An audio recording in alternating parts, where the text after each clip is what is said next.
Hello friends, जय जगन्नाथ। आपण मानक स्वागत करुच्ची मो चैनल फूड लवर को। आज आम मैंने बनाइबा चटपटा टमाटो भजार भर्ता।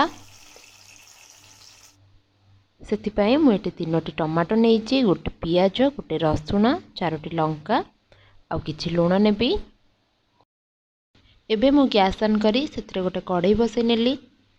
कढ़ईटी भल भाव गरम हो गले आम से तेल दबा। मुझे रिफाइंड तेल यूज करछि। तेल मात्र 2 ରୁ 3 चामच देबे। एबे देखंतु मु टमाटो 3टी को भल भाव धोई नेछि। ताकू मु छुरी रे एमिति चारिपटू टिके टिके काटी नेछि।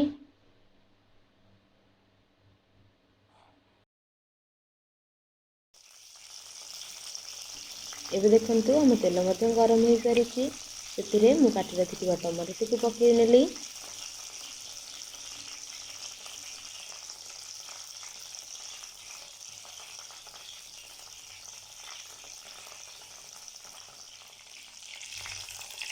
एबे देखंतु टमाटर गोटे साइड हो सारी। एबे हम ताको आर साइड को पलटै नबा। एबेर भाव में आम टमाटर सब साइड को धीरे धीरे पलटै सब साइड को भल भाव में सिझेबा को दबा।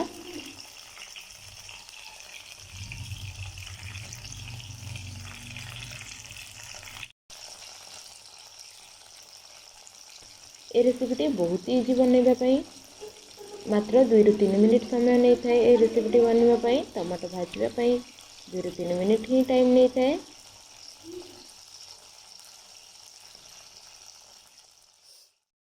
एबे आमे गोटे प्लेट साहाय्य टमाटो टी को भल भाव में ढांकी नबा।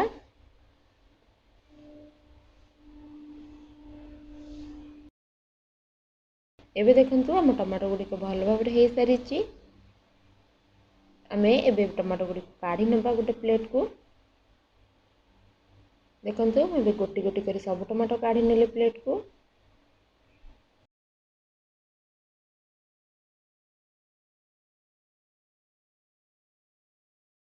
एबे आमे टमाटो गुडी को ठंडा हेबा पईका किछ समय एमति रखिदेबा।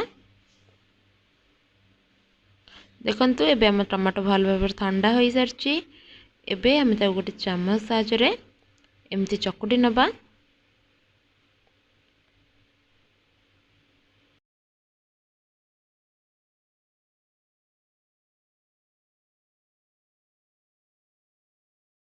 ये देखंतु टमाटो चकड़ा पाइका मु गोटे पियाज को छोट छोट करी काटी नेछि।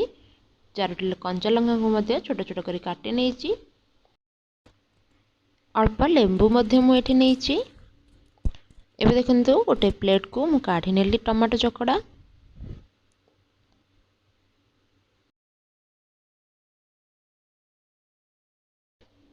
एबे मु सेतिरु सब चोपा गुडी को देखंतु भल भाव में काढ़ी नेबी।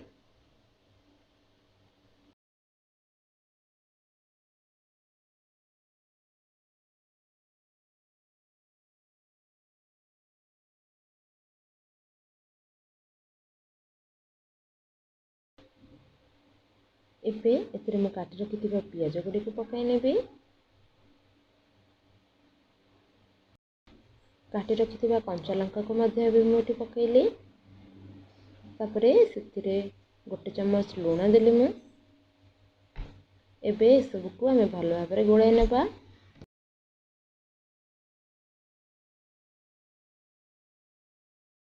एबे देखंतु मु एठी अल्प लेंबू यूज करिछि।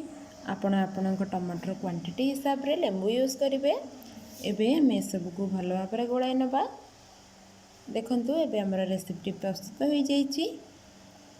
जदि आपण मानक आज वीडियोटी भल लगी थाए तबे प्लीज वीडियोटी को लाइक करंतु, शेयर करंतु और कमेंट करी निश्चय जणाइबे आज वीडियोटी केमिति लागिला आपण मानक। प्लीज चैनल को सब्सक्राइब करने को जमा भी भूलिबेनी।